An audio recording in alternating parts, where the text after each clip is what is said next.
Empress of this fair world, resplendent Eve. Easy to me it is to tell thee all what thou command'st, and right thou shouldst be obeyed. I was at first as other beasts that graze the trodden herb of abject thoughts and low, as was my food, nor aught but food discerned or sex, and apprehended nothing high. I looked not up, till on a day roving the field, I chanced a goodly tree, far distant to behold, loaden with fruit of fairest colours mixed, ruddy and gold. I nearer drew to gaze, when from the boughs a savoury odour blown, grateful to appetite, more pleased my sense than smell of sweetest fennel, or the teats of ewe or goats dropping with milk at even, unsucked of lamb or kid that tend their play. To satisfy the sharp desire I had of tasting those fair apples, I resolved not to defer. Hunger and thirst at once, powerful persuaders, quickened at the scent of that alluring fruit, urged me so keen. I spared not, for such pleasure till that hour, at feed or fountain, never had I found.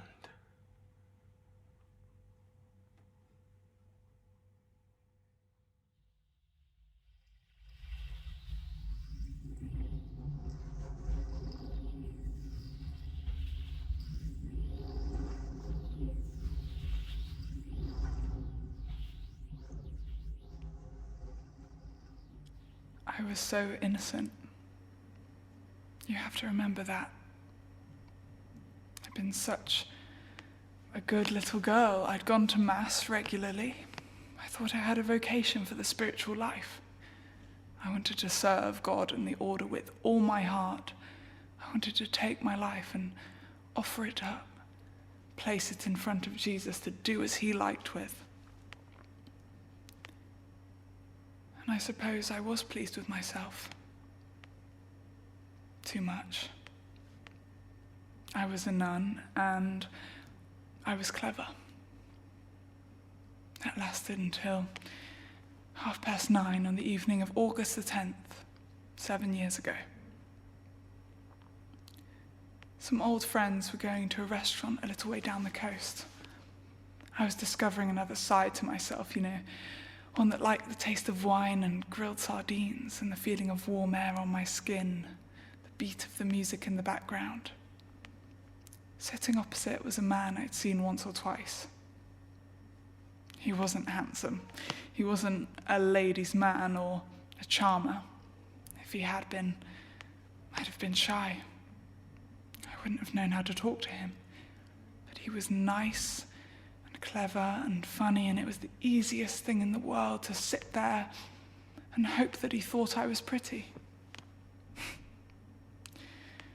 Sister Mary Malone, flirting. What about my vows? What about dedicating my life to Jesus? Well,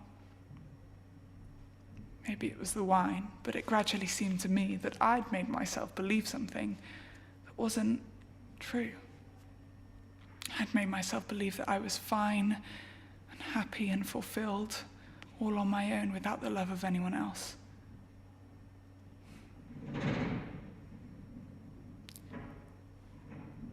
Being in love was like China.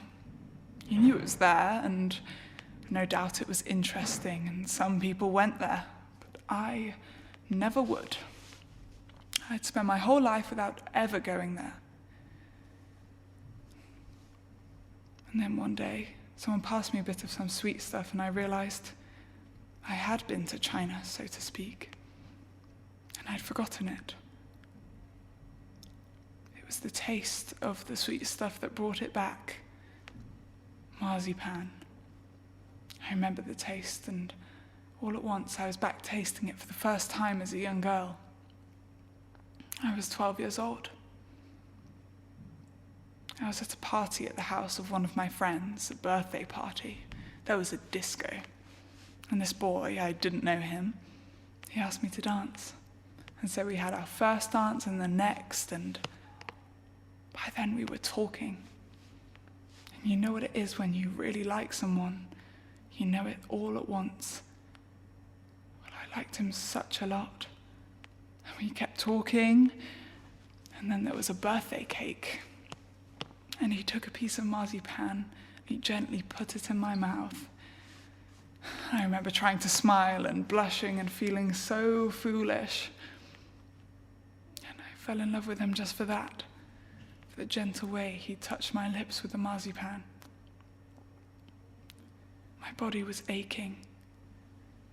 It was aching for him, and I knew that he felt the same. We were both almost too shy to move. Almost. But then one of us did, and without any interval in between, almost like a quantum leap, we were kissing. And oh, it was more than China.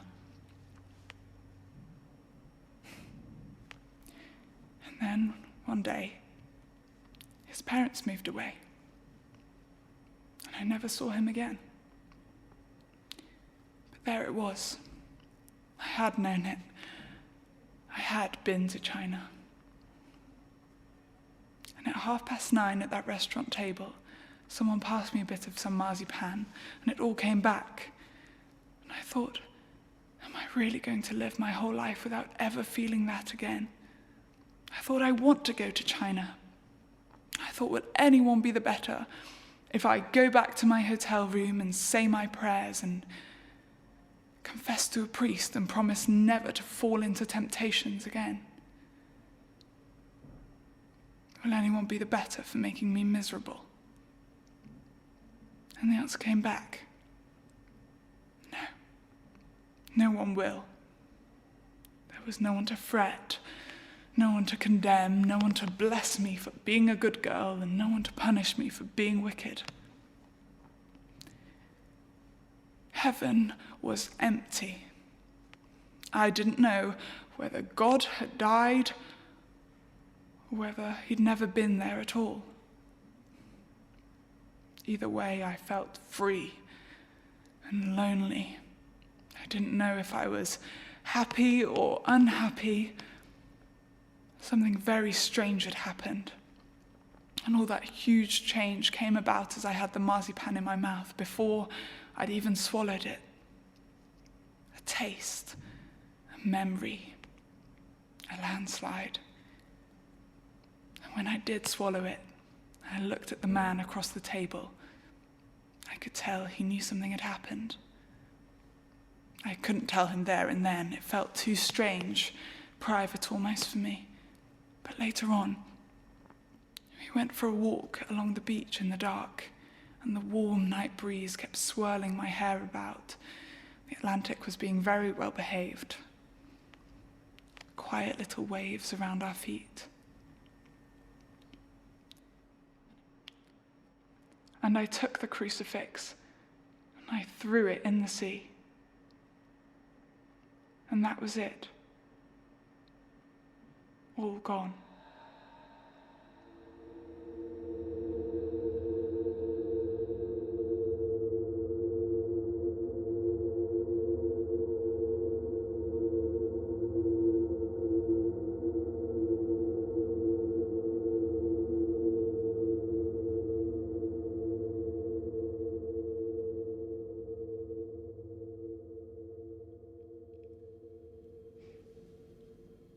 My father used to tell me that the reason for living was to get ready to stay dead a long time. And when I would look at them, day after day, each with his and hers own secret and selfish thought, and blood strange to each other's blood, and strange to mine, and get ready to think, this seemed to be the only way to stay dead. I would hate my father for having ever planted me. I would look forward to the times when my children faltered so I could whip them. As the switch fell, I could feel it upon my flesh as it welted and ridged. It was my blood that ran, and I would think, now you are aware of me. Now I am something in your secret and selfish life who have marked your blood with my own forever and ever. And so I took Annecy. I saw him pass the schoolhouse 3 or 4 times before I realized he was driving 4 miles out of his way to do so. I noticed how he was beginning to hump, like a tall bird hunched on the wagon seat, the wagon creaking slow, his head turning slow to watch the schoolhouse door. Then he would go on around the bend and the curve and out of sight. One day I went to the schoolhouse door and I said to him, if you've got any women folk, why in the world won't they make you cut your hair? He said, I ain't got none. His eyes darting at me like 2 hounds in a strange yard. That's what I came to see you about. And so I took Annecy. It was not until I had Cash, my firstborn, that I realized that living was terrible, and that this was the answer to it. I realized that words are no good, that words never fit, even like love. I realized that it was not that my aloneness had been violated over and over again, but it had never truly been violated until Cash came along. Not even in the nights by Annecy. But eventually Annecy would die. He did not know he was dead. I would hear him talking of God's love and his beauty and his sin. Hearing the dark voicelessness in which the words are the deeds and the other words which are not deeds are just gaps in people's lacks, coming down, fumbling at the deeds like 2 orphans who must show faces in a crowd and told that this is your mother and this is your father.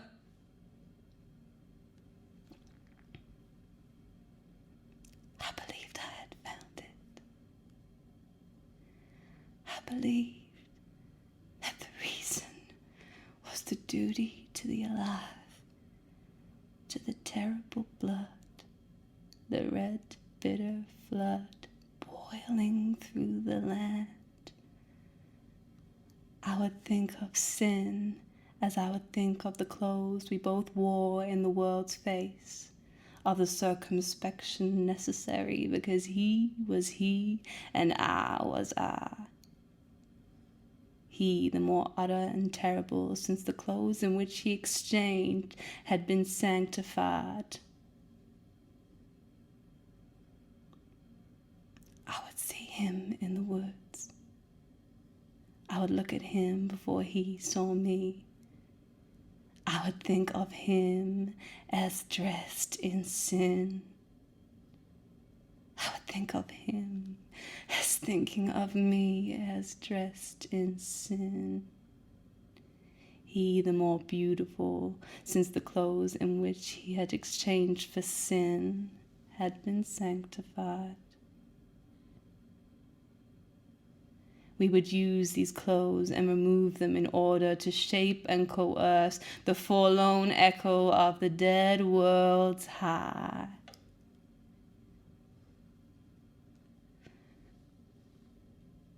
Then how would they with Hennessy again? They told me to pray and kneel. But people to whom sin is just a matter of words, to them, salvation is just words too.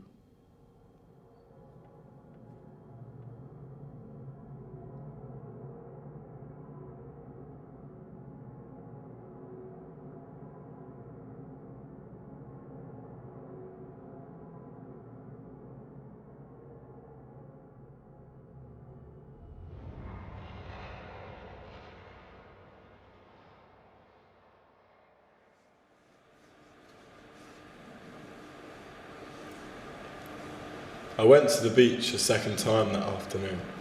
The intense heat beat down upon me as if trying to force me back. Every time I felt the hot blasts against my face. My jaw tightened, I clenched my fists in my pockets and I strained with my every sinew to try and resist the sun and the dizzying fire it unleashed upon me. My teeth clenched every time a piercing ray of light shot up from the sand, a white seashell or a piece of broken glass. I walked for a long time. Je voyais de loin la petite maçon de rochers, entourée d'un élo aveuglant par la lumière et la poussière de mer. Je pensais à la suce fraîche derrière le rocher. J'avais envie de retrouver le murmure de son nom, envie de fuir le soleil, l'effort, le pleur d'une femme, envie enfin de retrouver l'ombre et son repos. Mais quand j'étais plus près, j'ai vu que le type de Raymond était revenu. He was alone. He was stretched out on his back, his hands behind his neck. His face was hidden by the shadows cast by the rock, his whole body bathed in sunlight. His overalls were steaming from the heat. I was a little surprised. As far as I was concerned, the matter was settled and I happened to be here by chance. Dès qu'il m'a vu, il a mis la main dans sa poche. Moi, naturellement, j'ai serré le revolver de Raymond dans mon veston. Alors, de nouveau, il s'est laissé aller en arrière, mais sans retirer la main de sa poche. J'étais assez loin de lui, à une dizaine de mètres. Je devinais son regard par instant entre ses paupières mi-clos. Mais la plupart du temps, son image dansait devant mes yeux dans l'air enflammé. Le bruit des vagues était encore plus paresseux, plus étal qu'à midi. C'était le même soleil, la même lumière sur la même plage qui s'y prolongeait ici. Ça faisait 2 heures que la journée n'avançait plus. 2 heures qu'elle avait jeté son ancre dans un océan de métal bouillant. À l'horizon, un petit vapeur est passé, et j'en ai deviné la tache noire au bord de mon regard, parce que je n'avais pas cessé de rêver de l'arabe. I thought that all I had to do was turn around and walk away and it would all be over. But the entire beach pulsating in the sun pressed me to go on. I took a few steps towards the spring. The Arab hadn't moved. He was still quite far away, actually.